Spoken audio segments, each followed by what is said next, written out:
Tu as dit, Romains 8, verset 28, toutes choses concourent au bien de ceux qui aiment Dieu, de ceux qui sont appelés selon son dessein. Mais mathématiquement parlant, logiquement parlant, j'ai fait mes calculs, Seigneur. Et je tiens à t'affirmer que je ne vois pas en quoi cette épreuve pourrait-elle concourir à mon bien. Et Dieu te dit, je suis le maître des temps et des circonstances. Même quand les gens méditent du mal contre toi, je suis capable de le changer en bien. Dieu est spécialiste en transformation de situation. Dieu est spécialiste en retournement de situation. Dieu est spécialiste pour faire des trompe-l'œil. C'est-à-dire que tous les yeux voient épreuve et lui, il voit bénédiction. Il est capable de cacher sous une épreuve une grande grâce et une grande bénédiction. Il est capable de cacher sous quelqu'un qui est trahi par ses frères, qui est jeté dans un puits. Derrière ça, Dieu se déguise. Dieu, sa main est à l'œuvre.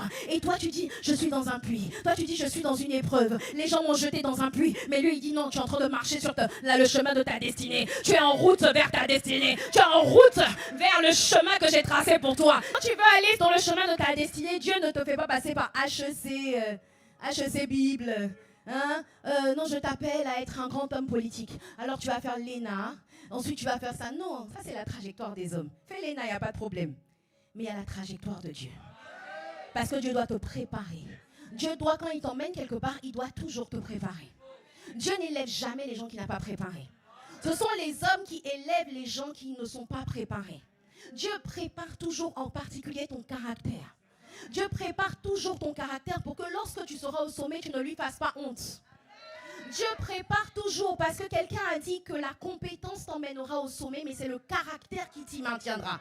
Donc Dieu ne veut pas juste que tu ailles au sommet, Dieu veut que tu sois maintenu au sommet. Dieu ne veut pas juste que tu ailles au sommet, Dieu veut que quand tu es au sommet, tu puisses éclairer, que ton caractère puisse le glorifier et le révéler. Et donc du coup, il doit te préparer. Parce que Dieu sait les ingrédients dont tu auras besoin pour pouvoir régner longtemps au sommet. Il y a des grands politiciens ici. Il y a des grands sportifs de haut niveau ici. Il y a des grands économes ici. Il y a des grands hommes d'affaires, des grandes femmes d'affaires ici. Mais Dieu veut te... Accepte la préparation de Dieu. Et la préparation de Dieu s'appelle épreuve. Mais c'est la Bible, je ne peux pas te prêcher un évangile à l'eau de rose où je te dis signe Jésus ici, vas-y c'est là, tu signes et tu as 5 ans de long fleuve tranquille. C'est faux. Peut-être tu auras 1 mois de long fleuve tranquille, après c'est la fournaise ardente arrive. Si Dieu est à l'œuvre dans ta vie, tu vas passer par des épreuves.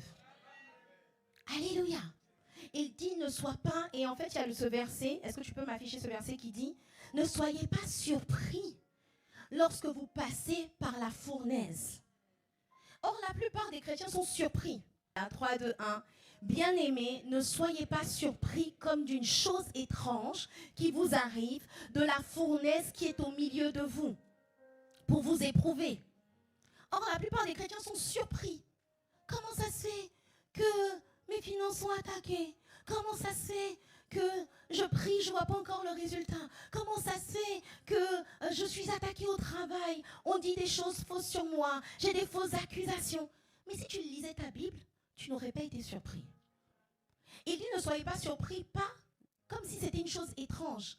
Oui, en fait, quand un chrétien dit mais je ne comprends pas, je suis en Christ et j'ai des problèmes, c'est que tu n'as pas lu ta Bible.